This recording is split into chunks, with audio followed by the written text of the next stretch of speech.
স্বাধীনতা যখন সে আমাদের বাংলাদেশি নারীদেরকে নিয়ে গালিগালাজ করেছে, যে জীবনে গালি দেই না কিন্তু পিনাকিকে আমি গালি দিতে বাধ্য হয়েছি। ইলিয়াস এবং পিনাকি টাকা নিয়ে রফিকুল আমিনকে জেল থেকে মুক্ত করেছেন, পর থেকে জ্বলছেন। আমরা সেই পোড়ার গন্ধ পাচ্ছি, আস্তে আস্তে সেক লাগছে, পোড়ার গন্ধ পাচ্ছি।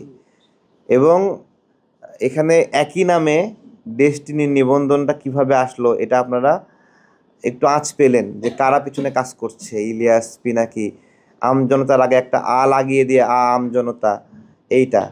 তো আমার কাছে খবর আছে ছিল যখন সে বলেছে স্বাধীনতা, যখন সে আমাদের বাংলাদেশি নারীদেরকে নিয়ে গালিগালাজ করেছে। ইলিয়াস এবং পিনাকি টাকা নিয়ে রফিকুল আমিনকে জেল থেকে মুক্ত করেছেন, এবং জেলে থাকা অবস্থায় পিনাকি ইলিয়াসের সঙ্গে নিয়মিত তাদের যোগাযোগ ছিল। তো এই চক্রটা আমজনতার দল নিবন্ধন যেন না পায় ভিতর থেকে কাজ করছিল, এবং সরকারকে যতভাবে মিসগাইড করা দরকার তারা মিসগাইড করছিল। ঠিক আছে, তো এটাই আর কি। আমরা তাকে নিয়ে অনেক বেশি ভাবি না, তাকে নিয়ে খোঁচাখুচি করারও প্রয়োজন নাই। টানা তৃতীয়বার অর্জন করেছে দেশের সেরা সুপার ব্র্যান্ড স্বীকৃতি বসুন্ধরা টিস্যু। গতদিন আমরা একটা ভিডিও দিয়েছিলাম, মুখ ফসকে গালি বের হয়ে গেছে। তো জানি না বাংলাদেশের নাগরিকরা ইলিয়াসকে দেওয়া এই গালি বিষয়ে কি মন্তব্য করছে বা তারা কিভাবে নিচ্ছে।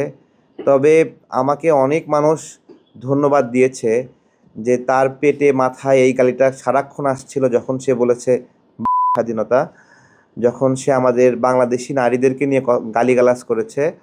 হ্যাঁ, এবং দেখেন কতটুকু পচা মানুষ সে একজন, যে আমাদের মুক্তিযুদ্ধে ধর্ষণের শিকার যে নারীগুলো তাদের সে ভেজানাল টেস্ট করতে চায়।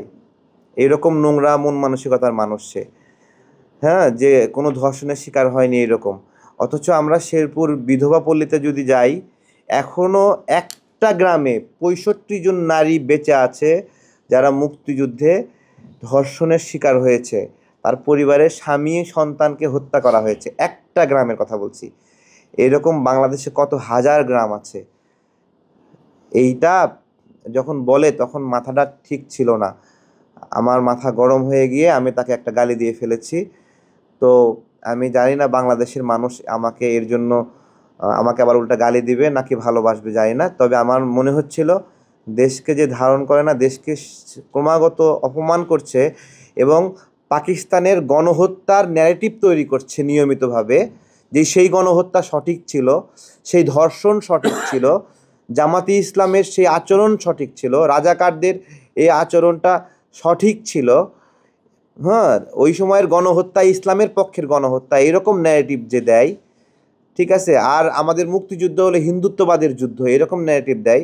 আমাদের লড়াইটা আসলে এখানেই। আমরা আমাদের দেশটাকে এত ভালোবাসি যে জীবনে গালি দেই না কিন্তু পিনাকিকে আমি গালি দিতে বাধ্য হয়েছি।